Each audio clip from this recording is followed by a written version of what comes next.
السلام علیکم ورحمۃ اللہ وبرکاتہ۔ سورۃ النحل آیت نمبر 22۔ اعوذ باللہ السمیع العلیم من الشیطان الرجیم من ہمزہ ونفخہ ونفثہ۔ الہکم تمہارا معبود، الہ معبود ہے، واحد ایک۔ فالذین پس وہ لوگ، لا یؤمنون نہیں وہ ایمان لاتے، بالآخرہ آخرت پر، قلوبہم ان کے دل، منکرہ انکار کرنے والے ہیں، وہم اور وہ مستکبرون تکبر کرنے والے ہیں۔ لا جرم ضروری ہے، ان بے شک اللہ یعلم وہ جانتا ہے، ما اسے یسرون جسے وہ چھپاتے ہیں، وما اور اسے یعلنون جسے وہ ظاہر کرتے ہیں۔ انہ بے شک وہ اللہ لا یحب نہیں پسند کرتا المستکبرین تکبر کرنے والوں کو۔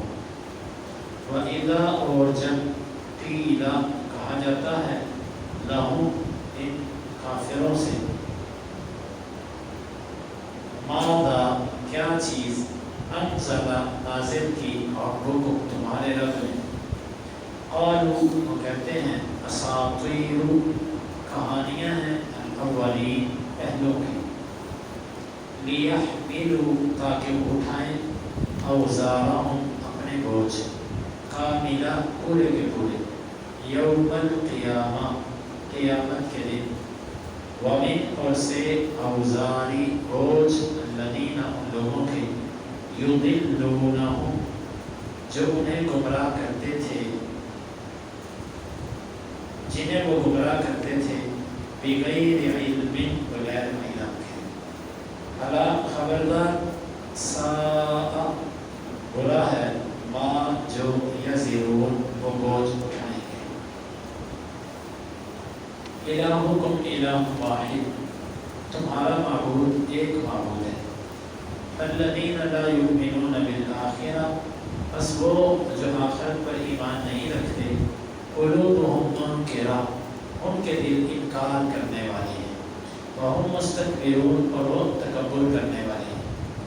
لا جرم ان اللہ یعلم ما یسرون وما یعلنون، لازم ہے اللہ جانتا ہے جس کو وہ مخفی رکھتے ہیں اور جس کو وہ ظاہر کرتے ہیں۔ انہ لا یحب المستکبرین، اللہ تکبر کرنے والوں کو پسند نہیں کرتا۔ وَإِذَا قِيلَ لَهُم مَاذَا أَنزَلَ رَبُّكُمْ جب ان سے کہا جاتا ہے کہ تمہارے رب نے کیا نازل کیا، قالوا اساطیر الاولین وہ کہتے ہیں پہلے لوگوں کی کہانیاں، لیحملوا اوزارہم کاملۃ یوم القیامہ تاکہ وہ اپنے پورے کے پورے بوجھ قیامت کے دن اٹھائیں، ومن اوزار الذین یضلونہم بغیر علم اور ان کے بوجھ میں سے بھی اٹھائیں جن کو وہ بغیر علم کے گمراہ کرتے رہے۔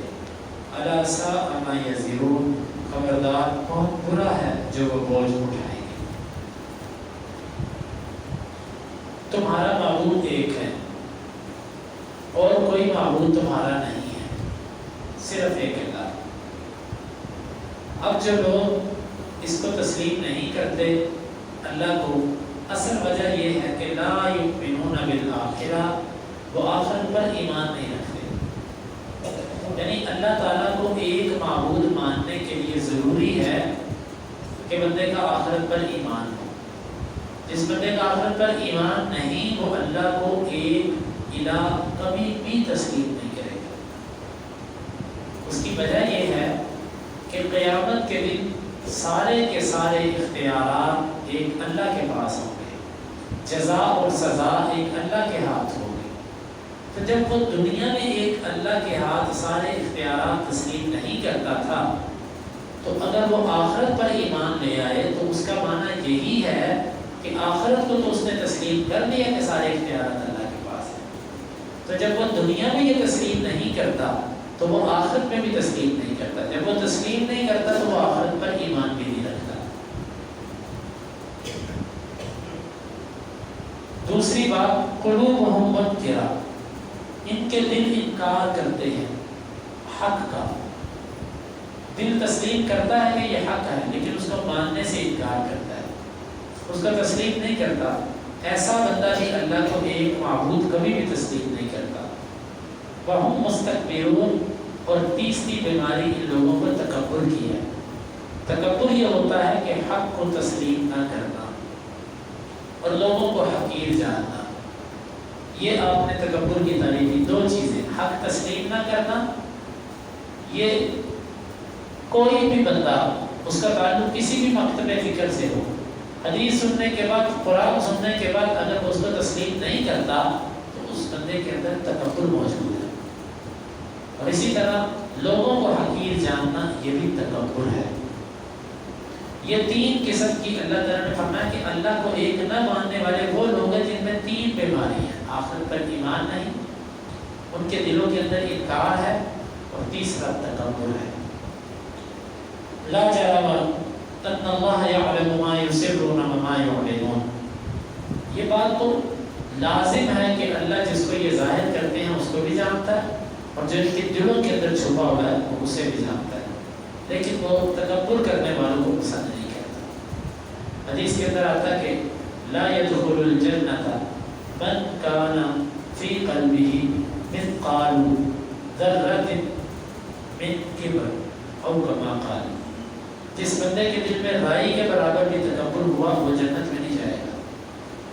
اللہ تعالیٰ نے یہ نہیں فرمایا کہ مسلمانوں میں سے یا کافروں میں سے، جس کے دل میں تکبر ہے وہ کوئی بھی ہو وہ جنت میں نہیں جا سکتا. جنت میں نہ جانے سے مراد ہے کافر تو نہیں جائے گا، لیکن مسلمان اگر مسلمان ہونے کے باوجود تکبر کرتا رہا تو اس کا معنی یہ ہے کہ اللہ اس کو پہلی دفعہ جنت میں بغیر سزا کے نہیں جانے دے گا، یا بغیر روکے ٹوکے نہیں جانے دے گا. سزا بھی اللہ کی مرضی ہے، وہ دے یا نہ دے.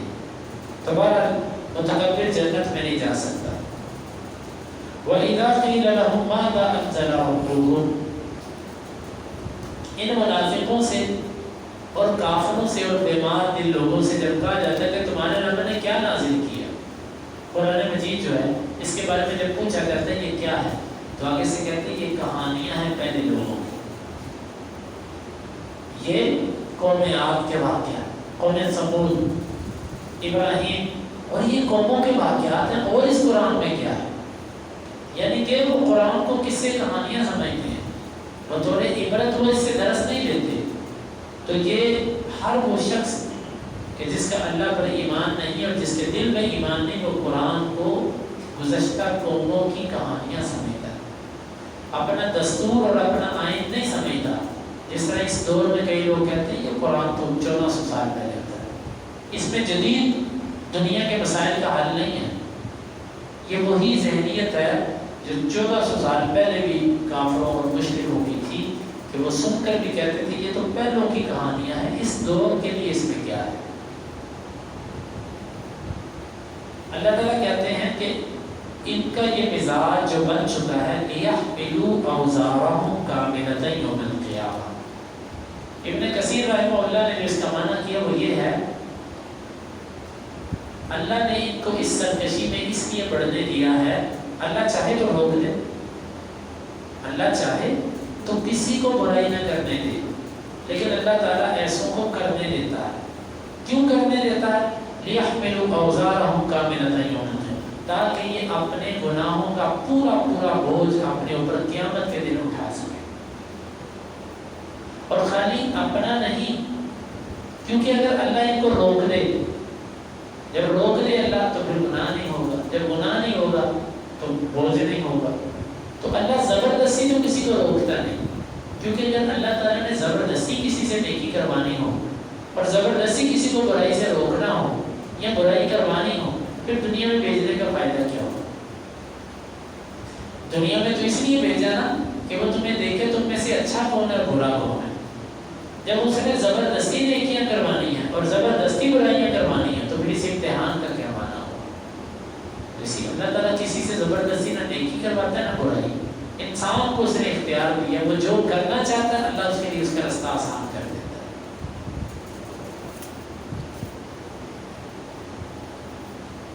وَمِنْ أَوْزَارِ الَّذِينَ يُضِلُّونَهُمْ بِغَيْرِ عِلْمٍ، وہ اپنا بوجھ تو پورا اٹھائیں گے اور ان کے بوجھ میں سے بھی کچھ اٹھائیں گے جن کو یہ بغیر علم کے گمراہ کرتے ہیں۔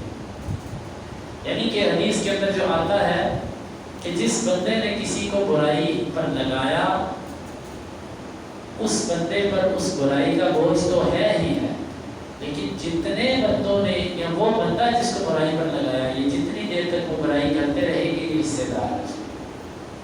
جس طرح کہ آپ نے فرمایا کہ آدم کا ایک بیٹا جس نے قتل کیا تھا، دنیا میں جتنے قتل ہوتے ہیں یہ سب کے سب کے گناہوں میں وہ برابر کا حصے دار ہے۔ تو جس بندے نے کسی کو گمراہ کیا، اس کو غلط راستے پہ لگایا، وہ تجارت میں غلط مشورہ دے دیا، یا وہ دین کے معاملے میں غلط مشورہ دے دیا، یا وہ اور کسی چیز میں غلط مشورہ دے دیا، جہاں بھی غلط مشورہ آیا تو اس کی خیر نہیں ہے، پھر وہ اپنا بوجھ بھی اٹھائے گا اور جن کو یہ گمراہ کرتا رہا ان کا بوجھ بھی اٹھائے گا، بغیر علم، بغیر علم کے۔ ایک تو تم نے گمراہ کیا اور پھر بغیر علم کے کیا، تمہارے پاس علم بھی نہیں تھا ایک چیز کا، اس کو درست کہتے رہے، ٹھیک کہتے رہے، اور ایک چیز کا تمہیں علم نہیں تھا وہ ٹھیک تھی، تم اس کو غلط کہتے رہے۔ یہاں سے بعض علماء نے لکھا کہ تقلید کا رد ہوتا ہے۔ تقلید اسی چیز کا نام ہے بغیر علم کے کسی بندے کے پیچھے بھاگ دوڑنا، بغیر کسی تحقیق کے۔ تو اللہ نے بغیر علم کے گمراہ کرنے والوں کا رد کیا۔ الا ساء ما یزرون، خبردار بڑا برا تھا جو یہ بوجھ قیامت کے دن اٹھائیں گے۔ اللہ رب العالمین سے دعا ہے اور ہمیں ان آیات کو سمجھنے کی اور عمل کی توفیق عطا فرمائے۔